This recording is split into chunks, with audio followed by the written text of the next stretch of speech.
दोनों संदेश के लिए। देखिए,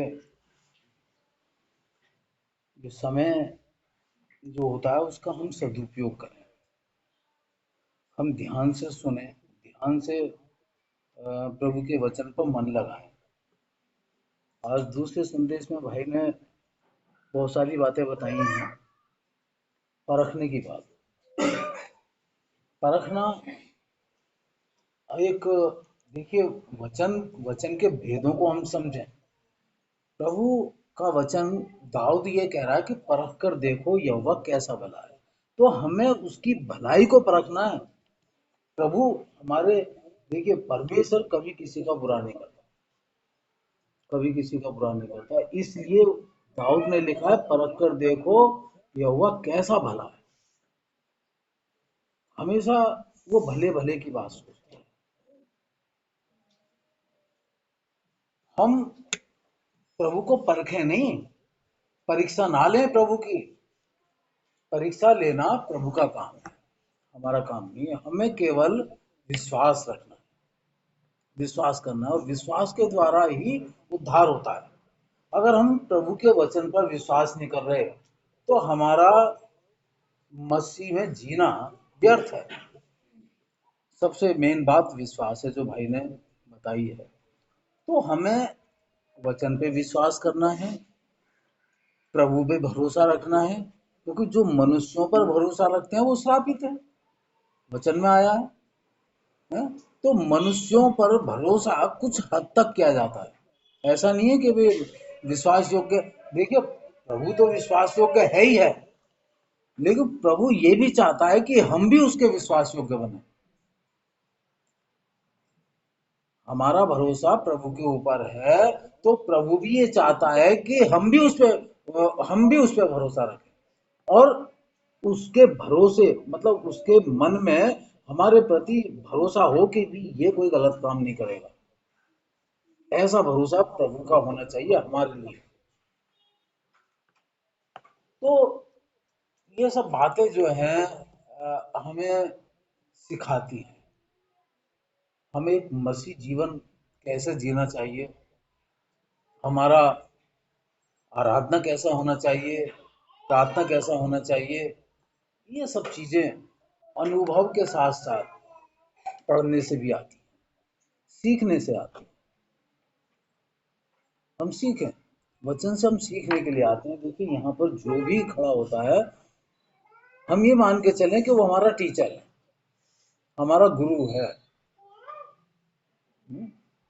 और जो वो सिखा रहा है ना, उसको हम ध्यान से फॉलो करें, क्योंकि सिखाने वाला ज्यादा दोषी ठहराया जाएगा अगर वो उस सिखाने वाले की तरह अपने आप को उस वचन पे अपने जीवन में लागू नहीं कर रहा, बहुत ज्यादा दोषी ठहराया जाएगा। भाई ने पहले ही आगाह कर दिया था इस चीज के बारे में। तो वचन की गहराई को समझें, वचन की हम अर्थ को समझें। देखिए, भाई ने जिक्र करा कि जो प्रभु के प्रभु को छोड़ देते हैं वो लज्जित होंगे और उनके नाम भूमि पर ही लिखे जाएंगे। ये बड़े भेद की बात है, भेद की बात है ये। जिन्होंने प्रभु पे भरोसा छोड़ दिया, प्रभु को छोड़ दिया, तो 100%, 101%, 110%, 200% लिख ले कि उनका रिजर्वेशन नरक में है, नरक में पहले से ही रिजर्वेशन है। भूमि पर लिखने का मतलब है, देखिए, भूमि के अंदर है अधोलोक, स्वर्ग है ऊपर, और नीचे है अधोलोक। तो जो जिसका नाम भूमि पर लिखा गया वो अधोलोक में गया। ये भेद की बात है, खाली ऐसे नहीं यीशु मसीह ने लिख के बताया। उसने बताया कि तुम सब पापी हो, भूमि पर लिख के बताया तुम पापी हो, तुमने जो पापी ना हो वो उस स्त्री को पत्थर मारे। सबकी आंखें खुल गई, सारे भौचक्के रह गए। अरे इसमें तो मेरा भी नाम है, मैं भी पापी हूँ। एक पापी किसी पापी को मार सकता है? केवल धर्मी धर्मी को ये अधिकार है, जिसने कोई पाप ना किया हो वही पत्थर मारने का, उसी को पत्थर मारने का अधिकार है। और ये अधिकार है यीशु मसीह के पास।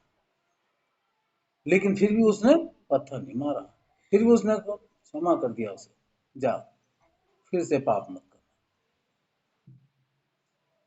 फिर से पाप मत कर। प्रभु हमें सिखाना चाहता है कि हमारा जीवन बिल्कुल शुद्ध हो, पवित्र हो। हम प्रभु को परखें नहीं, बल्कि हम आज तक प्रभु ने हमें किसी ऐसी परीक्षा में नहीं डाला जो हमारे सहन शक्ति से बाहर हो। ऐसे परमेश्वर को हमें क्या परखना? ऐसे परमेश्वर की हमें हमेशा स्तुति करनी है। तो आइए हम मेज में जाने से पहले परमेश्वर के वचन को देखेंगे। मेरे साथ निकाले पहला कुरिन्थियों 11 अध्याय, जो हम हर बार पढ़ते हैं, उसका 28 पद, जहाँ पर जांचने की बात करता है। इसलिए मनुष्य अपने आप को जांच ले और इस रोटी में से इसी रीति से इस रोटी में से खाए और इस कटोरे में से पिए। पौलुस का दर्शन है, मनुष्य अपने आप को जांच ले। हम मनुष्य हैं, हम पौलुस नहीं है। हम प्रभु के दास हैं, हम प्रभु के दासियां हैं। ये हमारे जांचने के लिए है कि हम कैसी चाल चल रहे हैं, कैसी सेवाएं कर रहे हैं, कितना प्रेम कर रहे हैं, कैसा हम हमारा जीवन है? हम आपस में बंद कर दे, फोन फोन बंद कर दें। देखिए, जब हम भवन में आते हैं तो हंसते मुस्कुराते हुए आए, और जब जाएं तब भी हम आनंद के साथ जाएं, हंसते हुए मुस्कुराते, मुंह लटका के ना बैठे। हम भवन में मुंह लटका के ना बैठे। परमेश्वर ऐसों से खुश होता है जो कैसी भी विषम परिस्थिति क्यों ना हो, वो खुश होता है। और प्रभु ऐसों की ही आराधना को स्वीकार करता है। अगर मन में हम कोई कड़वाहट लिए बैठे हैं तो मेज मेज में तो शामिल होना बहुत दूर की बात है, प्रभु आराधना भी स्वीकार नहीं करने का। अगर हम मन में कोई विरोध लिए बैठे हैं। मेज में जाने से पहले हम देख लेंगे मत्ती 5 अध्याय, वचन कोई नया नहीं है, लेकिन हमें रिवीजन करने की जरूरत है, हमें सीखने की जरूरत है, हमें अपने आप को बदलने की जरूरत है। पढ़ें इसका 23 पद, मत्ती 5 का 23। इसलिए इसलिए यदि तू अपनी भेंट वेदी पर लाए और वहां तो स्मरण करे कि तेरे भाई के तेरे नहीं भाई, मेरे लिखा है, ध्यान से पढ़ा करो।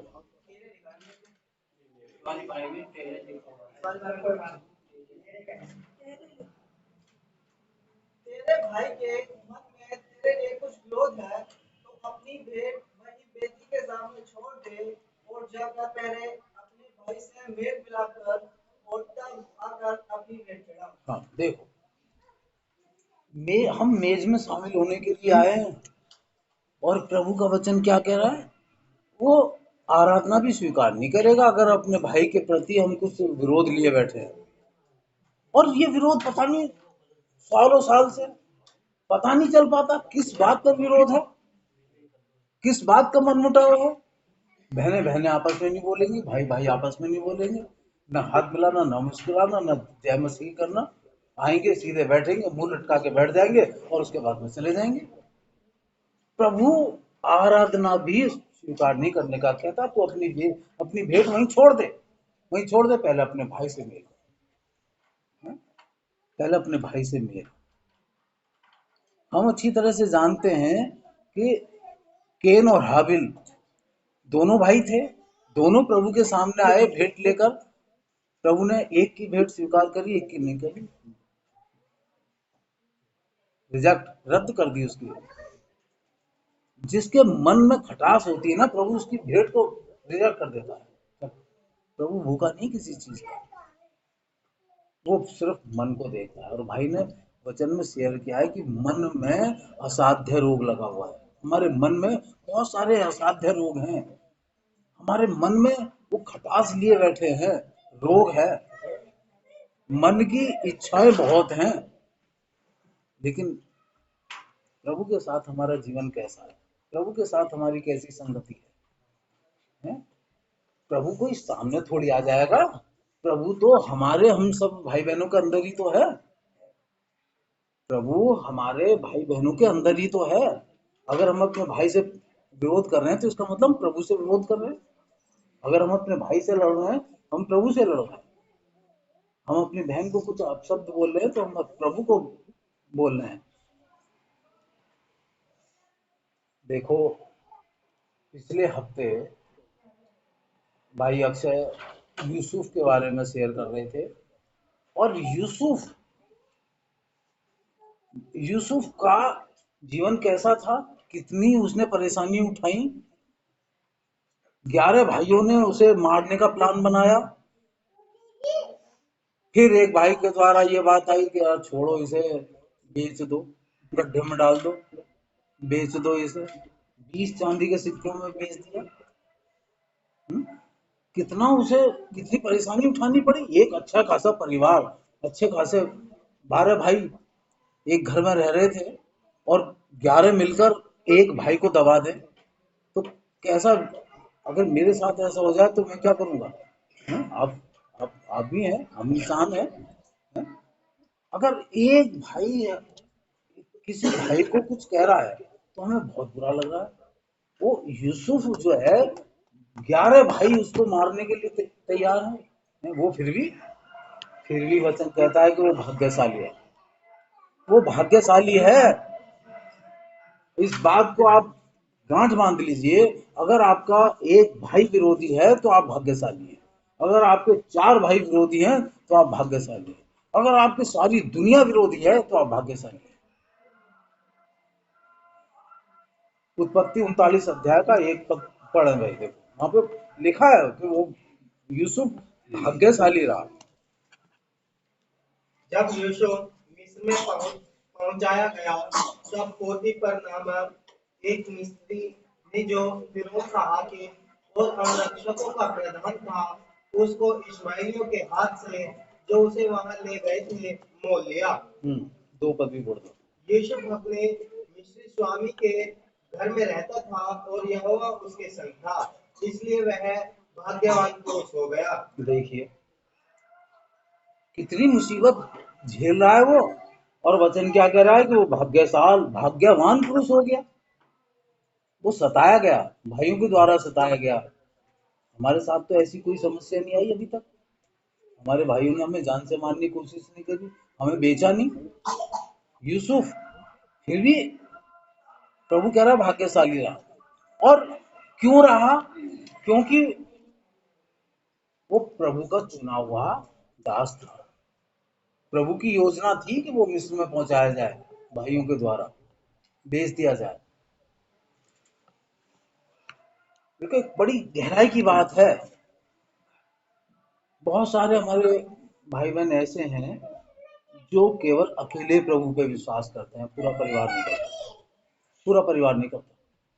बहुत सारे ऐसे भाई बहन, कोई बहन है तो उनका परिवार नहीं है, कोई भाई है तो उनका परिवार नहीं है। अब यहाँ पर सोचने की बात है कि जो पोतीफर है वो मिस्र में है, यूसुफ को बेच दिया गया, पोतीफर के घर में रहा, और पोतीफर के घर में यूसुफ रहा, और पोतीफर के घर में उसकी पत्नी भी थी, उसका परिवार था, और वो मिस्र में था। इसका मतलब परमेश्वर मिस्र में था। इसका मतलब परमेश्वर पोतीफर के घर में था। लेकिन केवल यूसुफ के साथ रहा परमेश्वर, पोतीफर के साथ नहीं रहा। परिवार में अगर एक जना विश्वास करता है ना तो प्रभु उसके साथ रहता है, बाकी को साथ में नहीं रहता। हम इस मुकालते में ना रहे। प्रभु जिसको चुनता है ना, केवल प्रभु के संग वही रहेगा जो प्रभु से प्रेम करेगा।